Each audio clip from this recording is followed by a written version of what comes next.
Jonathan, thank you so much for joining us today. I'm absolutely fascinated in your journey. So tell me, how did it all start? How did you get to becoming a music and IP lawyer? So first off, at school I played guitar. Was really passionate about music. Wasn't entirely sure what I wanted to do with music. So I studied music at university because I knew that was my passion. After graduating, I thought about working in the music industry, but wasn't entirely sure how to do it. One of the things which I'd been told was that one good way of getting into the music industry is to study law. So I did a conversion course to study law, did all my training, and specialized in copyright and intellectual property law, which is really important in the music industry. It's So like yeah, the backbone of it. And people don't realize yeah, just how important it is because this is how everyone gets paid. yeah. It is effectively like a rights industry.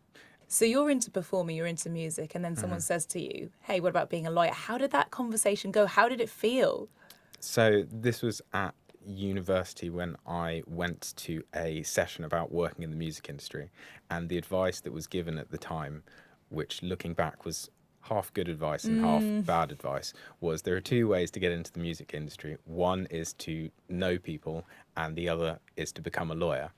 I think it's I don't know if they're words anyone wants to hear, to be honest. Know people or be a lawyer. yeah. That's I it. think I think it was maybe good advice in that it gave me knowledge about becoming a lawyer and that you could work in the music industry as a lawyer, Yeah. which I otherwise didn't know. I Yes. think it was kind of bad advice because it is a bit gatekeepy and preventing people from joining the music industry because they think, oh, I don't know anyone. Whereas actually, most people don't know anyone in the music industry when they're 18. And That there is doesn't prevent space you for you. from Yeah, joining. Yeah. of course.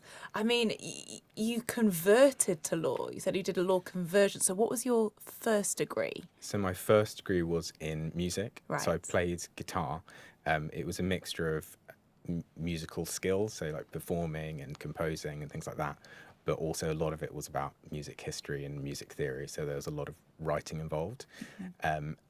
After graduating, one of the things that you can do in the UK, which is slightly different from in other countries, is that you can do a 1 year conversion course, which means that you basically do a law undergraduate degree kind of condensed into 1 year.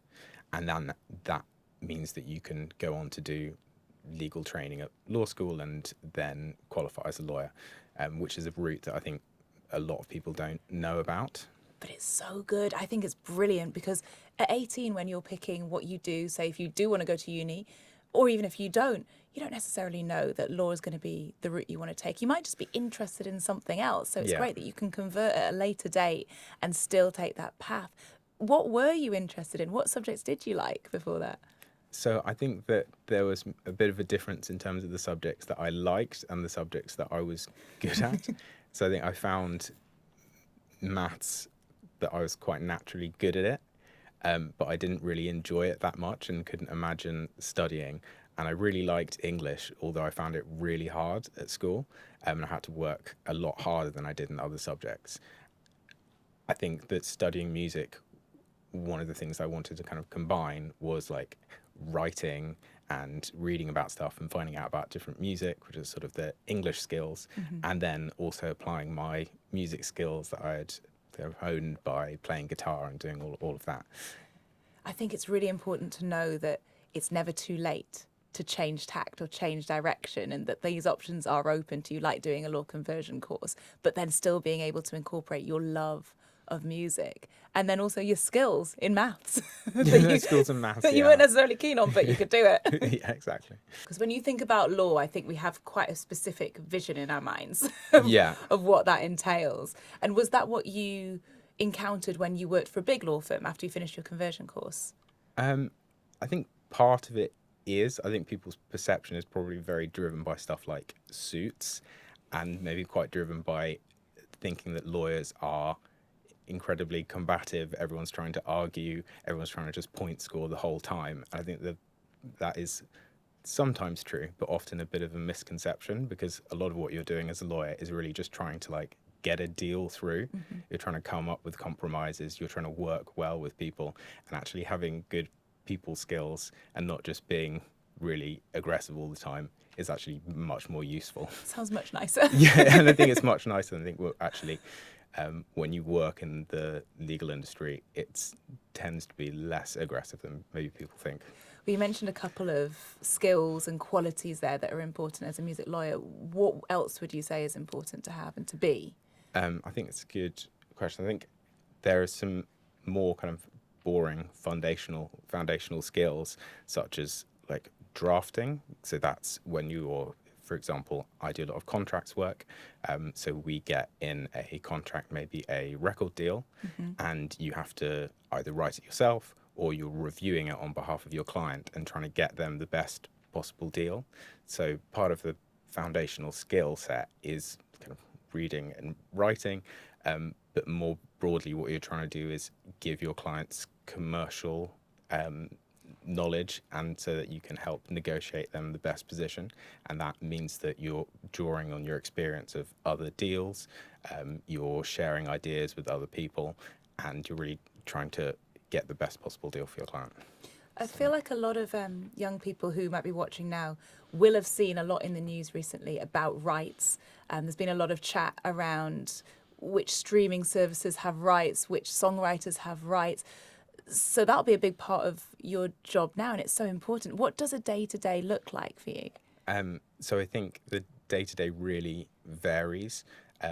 One of the big things I do, as I was saying, is doing drafting. So you're getting contracts and you're looking at them. That could be contracts for artists, could be for publishers or managers. So there's lots of different drafting. I also work on some plagiarism cases. So that's when you might have seen the news when there's issues to do with someone alleging that you've copied their song. So that's one of the big things we do in our job. And apart from that, it's often about kind of going out and finding new clients, working out what's going on in the music industry, attending events, and some more fun stuff like that. Fun stuff sounds good. I mean, what sort of people do you get to meet each day? It's a good question. So I think we mainly work with artists, although not only with artists. And that usually means you're working directly with their manager. So that's a person who kind of looks after their affairs. And that might be one individual, or it can be a team or a company. So those are the people we usually deal with on a day-to-day basis. And then we work a lot with different labels and publishers. So it's quite a lot of different people that you get involved with. And one thing which I like about working in the music industry is that it is just a massive network. So it's maybe quite intimidating when you're first getting into it, but actually increasingly as you work in the music industry, you find out that everyone is connected in some way. And so the more you work in it, the more kind of comfortable you are, and the more you know, this person knows that person, and this is how it works. The word networking, it comes up over and over again, and it's such a big part of any job, I think, in the creative industries. You said that when you were 11, you were playing guitar. That's sort of what you wanted to do. Could you ever have imagined being in this position now? No, I think I would have thought that I was too kind of chaotic to be a lawyer, and I wouldn't have been able to just sit down all day and write stuff. But it's a weird, after kind of studying and doing all of the academic things, actually it's been my way into working in an industry which I'm really passionate about. Yeah. I think it's also something where we all have different parts of our personality.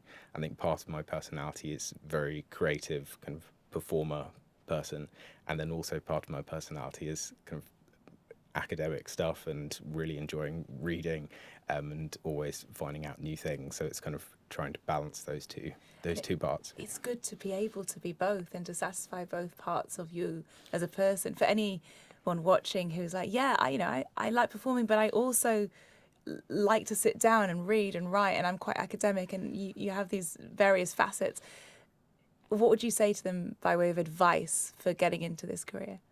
I think that if you want to work in the music industry specifically, I think one thing which I maybe didn't do as much of when I was starting out, and looking back would have really helped me, is getting involved in as much stuff as possible. I think when I was at university, for example, I applied to a few big internships, and I thought, oh, that was the way into the industry.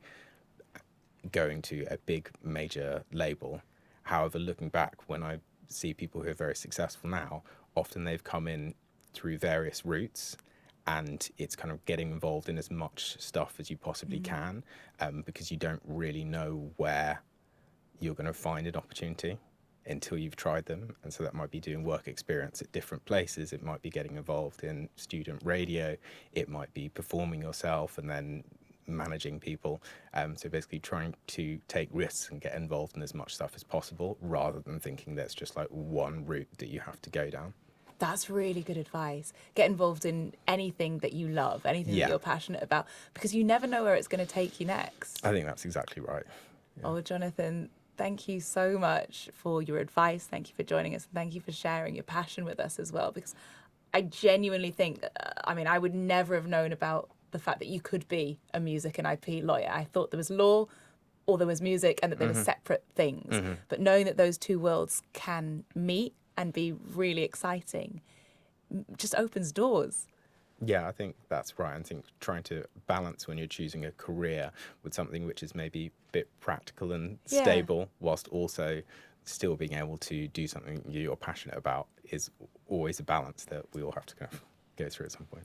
Yeah, well, thank you so much for giving us some great insight into what it means to do your job. And for anyone who is wanting to balance those different parts of their personality and is feeling inspired by everything you've heard today, then Mastercard is on a mission for our Mic Drops talks to give you a little bit of insight and inspire you even further into all the jobs that you could do.